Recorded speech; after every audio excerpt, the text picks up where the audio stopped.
आज हम जा रहे थे शिवम टेम्पल। जो कांची कैब के इंतजार में फोटो खिंचवाने लगी। खतरनाक कैमरामैन को आप तो देख ही लिए होंगे। थोड़ी देर इंतजार करने के बाद हमारी कैब आ जाती है। ड्राइवर से हमने कुछ भाड़ा के बारे में तय करके गाड़ी में बैठ जाते हैं। कैब में बैठते ही सच धस कर आई कांची अपना सेल्फी लेने लगती है। कांची को सेल्फी लेने का बहुत शौक है। सेल्फी ले ले रे, ले ले रे, ले ले रे, सेल्फी तोरा थोड़ा ले। तभी कृष्णा ने माँ से अपनी मोबाइल मांगने लगा। कांची ने मोबाइल उसे दे देती है। तैनू करदा प्यार बड़ा पर कहनी हुंदा।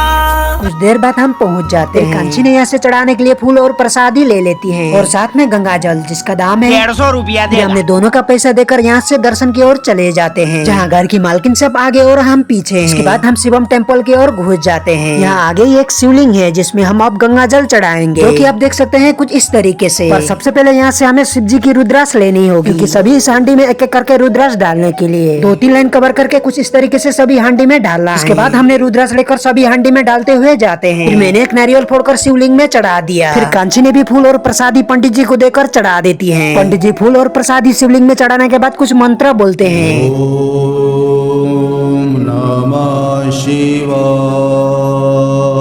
फिर बारी आई टीका लगाने की। सबसे पहले कांची को पंडित जी टीका लगा देते हैं, जिसके बाद कृष्णा को बुलाकर और उसके बाद मुझे भी टीका लगा देते हैं। जिसके बाद कांची ने पंडित जी को कुछ दक्षिणा दे देती है और पूजा समाप्त होने के बाद यहाँ से प्रसादी लेकर गुफा की ओर चले जाते हैं, जहाँ बहुत बड़ा शिव जी का मंदिर है। लेकिन उससे पहले हमें यहाँ एक धागा बांधना है, जो कि देख सकते हैं कुछ लोग इस तरीके से बांध रहे हैं। फिर कांची ने भी धागा लेकर यहाँ पे बांध देती है। अब यहाँ से हम हाथ जोड़कर गुफा की ओर निकल जाते हैं। यहाँ सभी जगह जगह पर पंडित जी खड़े रहते हैं। जिसके बाद हम शिव जी को प्रणाम करते हुए गुफा की ओर घुस जाते हैं, जो कि देख सकते हैं गुफा में पूरा अंधेरा छाया हुआ है। यहाँ देख सकते हैं एक शिवलिंग है। इस गुफा के अंदर कौन सी भगवान है ये देखने से पहले कमेंट में ओम नमः शिवाय जरूर लिख दे। यहाँ देख सकते हैं एक शिवलिंग और महादेव ध्यान में बैठे हुए हैं। जिसके बाद देख सकते हैं इस गुफा में हर एक साइड में शिवलिंग है, जो अमरनाथ मंदिर में भी ठीक इसी प्रकार का गुफा के अंदर शिव जी का मंदिर है। इसके बाद हम सभी गुफा के अंदर से बाहर निकल जाते हैं। बाहर एक शिवलिंग का दर्शन करने के बाद हम आगे की ओर चले जाते हैं। बाहर भी हर कोने में पत्थर की बनी हुई भगवान की तस्वीर है। इससे आगे जाने के बाद हमें एक गणेश जी की प्रतिमा मिली। फिर हमने गणेश जी की दर्शन करने के बाद पूजा किया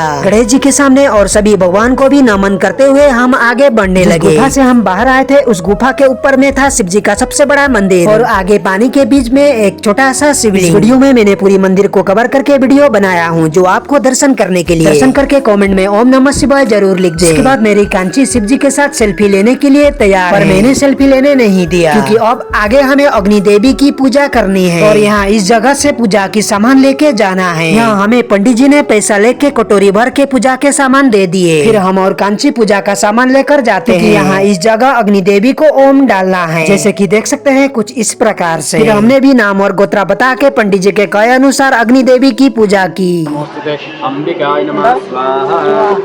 पूजा समाप्त होने के बाद हमने पंडित जी को कुछ दक्षिणा दे दिए। फिर हमने अग्नि देवी की आग सेक कर यहाँ से अगरबत्ती जलाने चले जाते हैं, जैसे कि देख सकते हैं कुछ इस प्रकार से अगरबत्ती यहाँ पर सब लोग जलाते हैं। जिसके बाद कांची भी अगरबत्ती जलाने लग जाती है। अगरबत्ती जलाने के बाद कांची भी सभी की तरह वहाँ पे गाड़ देती है। फिर यहाँ से हम गए सभी के एक साथ सेल्फी लेने के लिए, जैसे कि देख सकते हैं सभी का एक साथ हमने सेल्फी ले ली है। मेरी कांची सेल्फी लेने के लिए सबसे आगे है। सेल्फी ले ले रे। हम यहाँ से गए और एक पूजा करने के लिए, क्योंकि यहाँ भी पत्थर की बनी हुई सभी भगवान की छोटी छोटी तस्वीर है। फिर हमने इस तस्वीर को प्रणाम करते हुए राउंडिंग करने लगते हैं, जो कि हमें 3 राउंड पूरी करनी है। फिर हमने जल्दी जल्दी इस भगवान की पूरी 3 राउंड कर लिए। राउंडिंग होने के बाद हम यहाँ से निकल गए बाजार की तरफ, जहाँ इस बाजार में घर में यूज होने वाला हर तरह का सामान मिलता है। कांची ने सबसे पहले यहाँ से मिठाई ले लेती है, जो कि इस जगह की प्रसाद के रूप में माना जाता है। मैंने प्रसाद को लेकर कृष्णा का हाथ में पकड़ा दिया, क्योंकि एक कप से कुछ खाने के लिए उतावला हो रहा था। फिर हमने इसका दाम देकर अचार का दुकान में चले गए, पर सभी चीजों की अचार मिलता है। सारे अचार देखकर कांची कंफ्यूज में रह गई कि कौन सा अचार ले लूं। दुकानदार भैया ने सभी अचार का नाम बताने लगा। कांची ने दोनों अचार मिला के आधा किलो ले लेती है। हम यहाँ से गए कांची के लिए झुमका खरीदने के लिए। कांची सभी झुमका देखकर उसमें से एक पसंद कर लेती है। दुकानदार भैया ने कांची के हाथ में झुमका पकड़ा देता है। कांची झुमके को बहुत देर तक देखते रहती है। मैंने उसे बोल दिया। फिर यहाँ से हम झुमका खरीद के गए चॉकलेट खाने के लिए, जैसे कि देख सकते हैं कुछ इस तरह का चॉकलेट। मैंने कांची के लिए एक 100 रुपए का चॉकलेट ले लिया। मैंने सबसे पहले कांची के हाथ में पकड़ा दिया। कांची ने सबसे पहले अपना बेटा को खिलाती है। फिर मेरी कांची बहुत टेस्टी बोलते हुए खाने लगती है।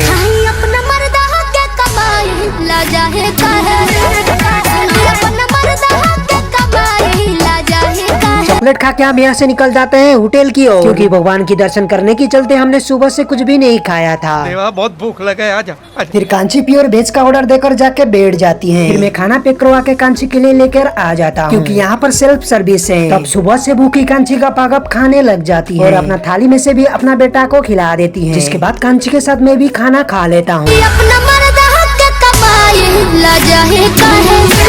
इसके बाद हम खाना खाकर बाहर की ओर निकल जाते हैं। फिर हम रोड क्रॉस करके जाकर गाड़ी में बैठ जाते हैं, क्योंकि अब हमें जाना है अपनी घर की ओर। देर के सफर के बाद फाइनली हम बस से उतर जाते हैं और कुछ ही देर में हम अपना घर पहुंच जाते हैं। तब तक के लिए बाय बाय, राधे राधे। मिलते हैं अगले नेक्स्ट वीडियो में। कांची रे